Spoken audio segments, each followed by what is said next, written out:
Hi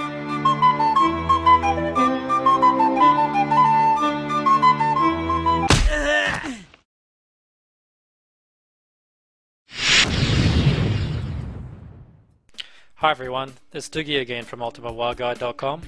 Today I will show you a side-by-side comparison of dungeon leveling versus solo questing, which is the standard way of leveling today. This will be a recording of myself playing two different characters. One is an Alliance Paladin and the other one's a Horde Shaman. I have leveled both characters specifically for this video. They are both at level 20 and a half.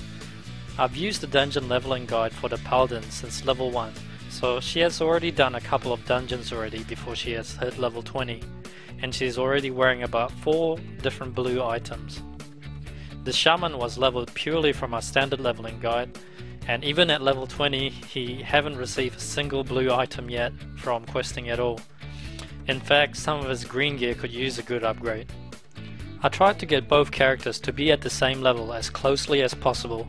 They both have very little rested experience bonus, and they both don't have any heirloom items either. This comparison is based on 1 hour of playing, but don't worry, I've compressed this video down to about 5 minutes. You will see a stopwatch on each screen, and you can also see the experience per hour gain on the top left corner. Without further ado, let's begin. When you queue for a dungeon as a tank, the queue time is normally about less than 2 minutes, but for a DPS class expect about 8 minutes wait. But there are ways to overcome this by queuing smartly. Try to check our guide in advance so you can queue about 5 minutes earlier before we instruct you. The Paladin had a rough start because we had this terrible warrior who was in our group for the first 15 minutes. He came in with 10 minutes resurrection sickness, and we couldn't even kick him out of the group for 15 minutes, so he was really slowing us down at the beginning.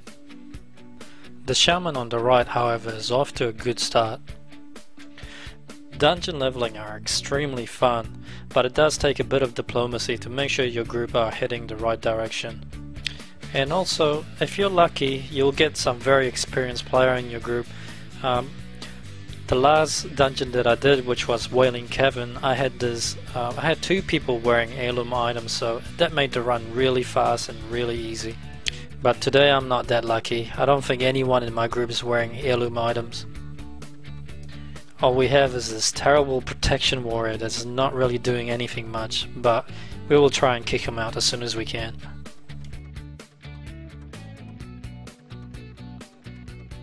The Shaman on the right appears to be going extremely well because he's already turned in a couple of quests, so his experience gain per hour is about 20,000, while the Paladin experience gain per hour just from grinding in the dungeon is only about 10,000. This will all change as soon as he turns in his first quest, which is inside the dungeon. You can see right now with the experience per hour meter that the Paladin is only earning about 10,000 experience per hour, while the Shaman is earning over 20,000 experience per hour, so that's over double. But the Paladin is about to turn in a quest now, and his experience immediately boosted to about 17,000 experience per hour. So as you can see, the quest really made a big difference. I think this really proves that just queuing random dungeons one after the other just for leveling without any quests is really inefficient, because you can level up twice as fast by solo questing. If you're new to World of Warcraft and also new to dungeons, I have to warn you that tanking is probably the toughest role that you can do in the game. But if you're willing to learn and practice, then it's also the most fun role in the game. And the best time to learn is at early level.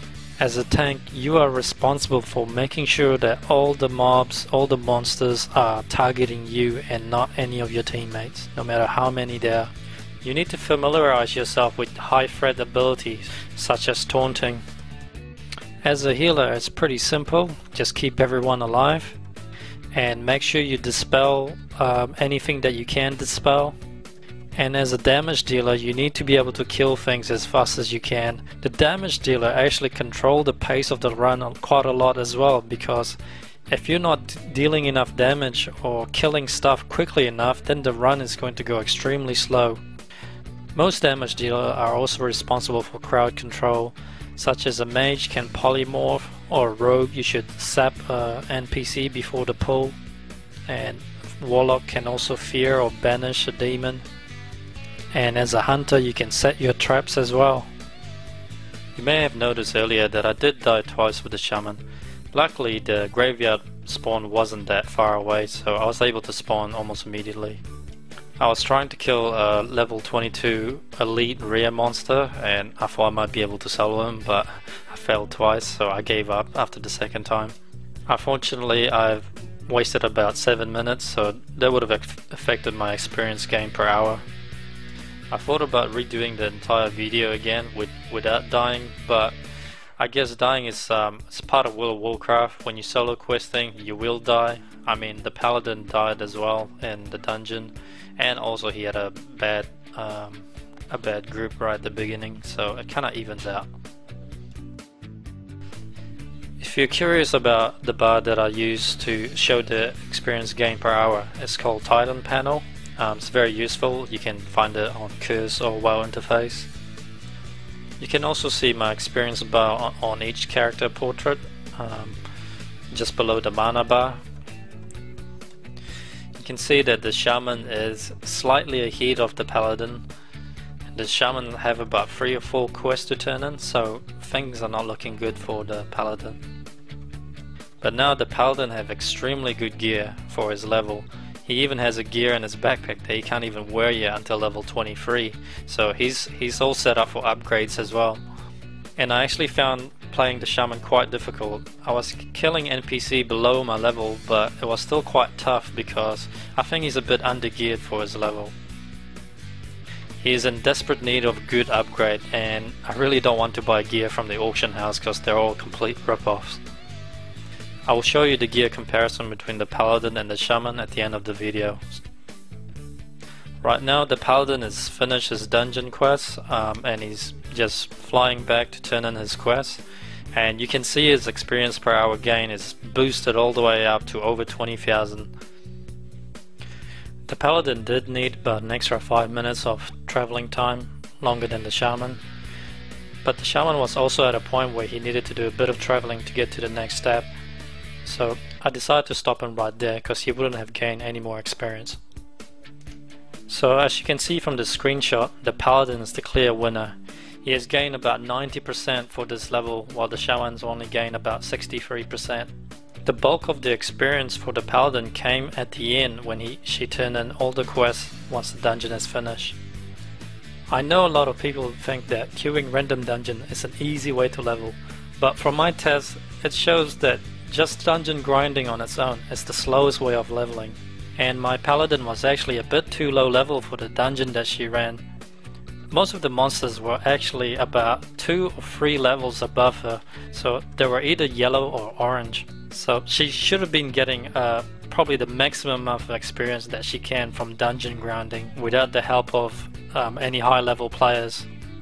So if anyone ever tell you that grinding is faster than questing, that's absolute rubbish. Solo questing, surprisingly, is still very good. It's very friendly to new players who are just getting into the game. Dungeon questing is the clear winner. With questing, the experience was increased by 160% than doing dungeon on its own without any quests at all. There's one more thing I'd like to show you, which is the gear comparison between the dungeon leveler and the solo leveler. The Paladin on the left is the dungeon leveler. Just check out her gear. She's absolutely decked with the best gear for her level. She has about 6 blue items. If I were to use her for PvP or solo leveling, she will easily dominate. The poor Shaman on the right still haven't received any blue items yet from questing, but he's still able to solo quest without much problem. Dungeon leveling will require more gameplay experience. It really doesn't take long at all for you to learn, and the best time to learn is at lower levels. Because if you hit level 80 without playing any dungeons at all, it's going to be very confusing and difficult for you to get into. So the secret obviously is our new dungeon leveling guide. There's a lot of evidence for you to know now that you need this guide. I don't have any doubts at all that this guide is going to increase your leveling by at least 100%. There's no other guides out there that has as much feature as our guide. Make sure you subscribe to our newsletter for our specials announcement, and download our level 1 to 40 guide so you can test it right now. Alright, this is Doogie, and I'll see you in the next video. Take care.